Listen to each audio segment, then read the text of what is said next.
How's it going, guys? PhantomCave here with today's video. So today is all about DC Dark Horse Comics crossover. I got this book. It was an Audi comic book and we're going to review it today.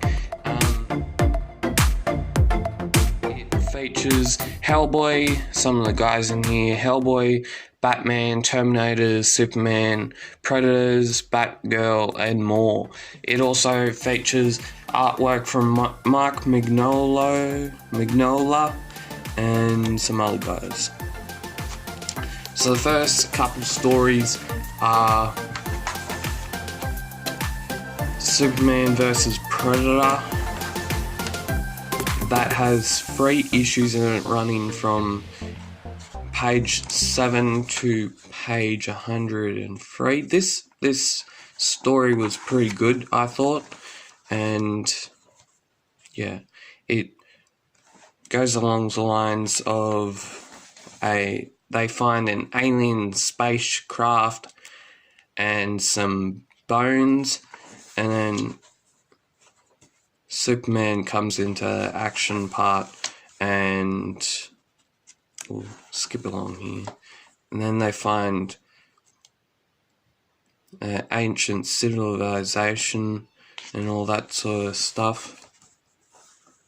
And yeah. And this crazy doctor thinks that he can erase most of the defectives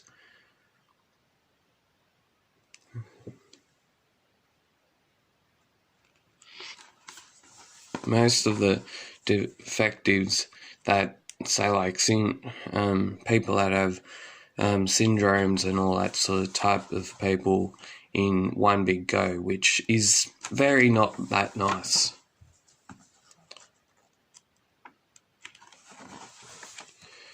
And so there's a big battle between the crazies and Superman and his people, trying to get away from these people, like trying to save these people from doing a bad thing.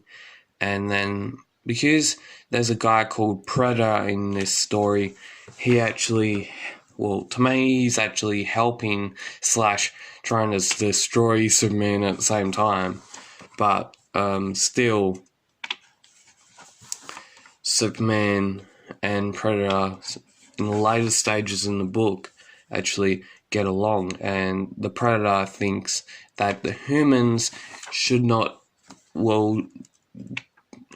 need the alien spacecraft sort of technology, that they're not ready for it yet.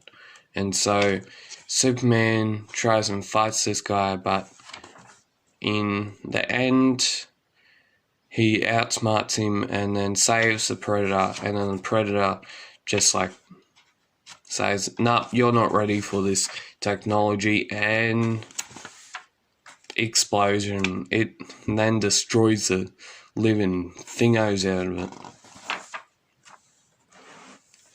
And Superman and Lois go back to what they're doing. And then we have the first of 4 issues, I'm pretty sure, of Superman vs. Terminators. Now, this story I thought was very, very good. I've seen a couple of the Terminators films, but yeah, the first one, no, not so much, but the next couple, pretty good, I thought.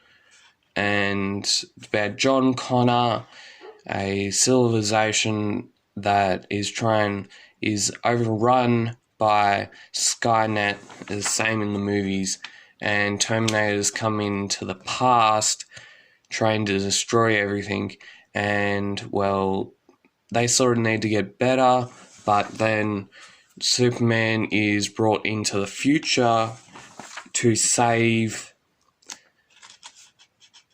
the future civilization of Metropolis.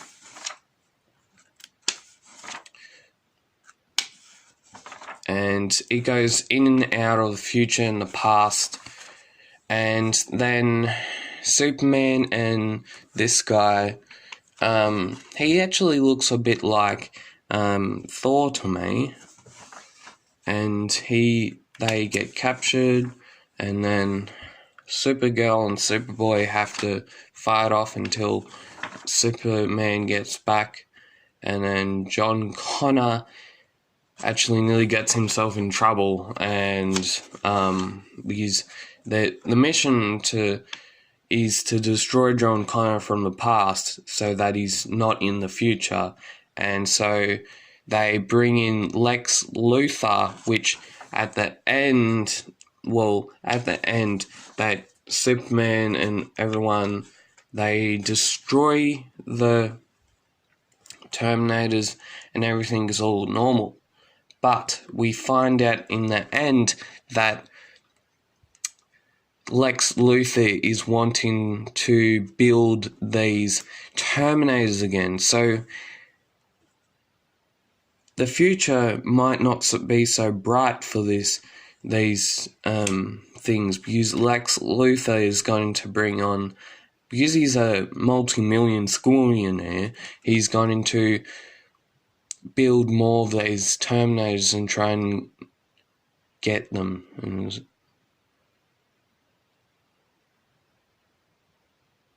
And he's been aware of these Terminators for years. It was my knowledge of them that allowed me to construct the virus so quickly. One day I will learn how to master their power, Skynet will live, and I will control it. So there we have it.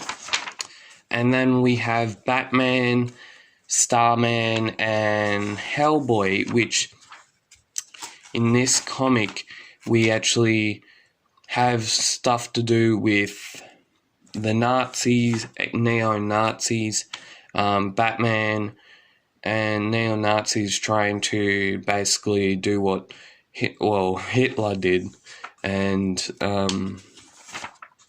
then Batman and Hellboy have to work together, and Batman has to go solve a problem while Hellman go and save Starman from, And the last couple of things, the story is Batman, Hellman have to prevent the neo-Nazis, and then the professor gets taken, and his son has to work together with Hellboy and Batman, and in the end, Hellboy actually does it, and with Starman himself, but in the process, they explode everything up. There's a common sequence in these Dark Horse stories, and the last two stories we've read is that they just get blown up. That's how we deal with these days. And we have Ghost and Batgirl and Oracle, which Oracle is Barbara Gordon. And we have this guy come from centuries ago when the Civil War of America was happening, and this guy reckons he can, he thinks he's the new crime boss, and thinks he can, he thinks he can try and take control of younger women and make them and sell them off to another guy, which then, it's not so great. Which the centuries-old person is actually, ironically, called Grey Matter. Yeah, I learned that. It's Grey Matter. And we have Two-Face, we have, Grey Matter and Two-Face. And Batgirl, and he's doing surgery on this guy, poor guy, which early in the story he died from Two-Face killing putting like 7 shots in him, like from a pistol. And Two-Face is having his own problems, and we find out in a later bit of the story, and Batgirl and saves the ghost from probably coming one of the worst nightmares in history. And then there's a gang brawl, and Two-Face thinks he's winning, but he's not. And then, this is where Ghost thinks he's got. This is where Grey Matter thinks he's got her ghost. And then last common dying pages, Ghost gets locked up in a cell, and then Batgirl saves her, and then we have a gang brawl, and then we have Two-Face drives into the thing and then drives out, and Two-Face survives, and then ironically, with all these stories, the facility gets blown to smithereens. How good is that? And Grey Matter and his person actually survive to fight another day and cause harm. And they said, we will have to be more discreet in the future. So where to now? Someplace quiet, I hear. Metropolis is nice this time of year. Well, that's where Superman is, so he's going to cause even more harm at where Superman's home thingo is. And so if you liked this video, like, share, comment down below if you are interested in me doing more of these DC comic books that I've got from Audi. I'm planning on doing a review mostly on them, or doing an in-depth analysis videos on them. And go subscribe down below. We're going to try and hit 1,000 subscribers by the 16th of August 2020, which is this year. And so go subscribe down below. And recently, just yesterday, my Instagram page is at 500 followers. So go follow my Instagram page. Go check out the Facebook page. It's under PhantomCave on Facebook, and Instagram is under comics at PhantomCave. So subscribe, like, share, comment, and happy Phantom Caving.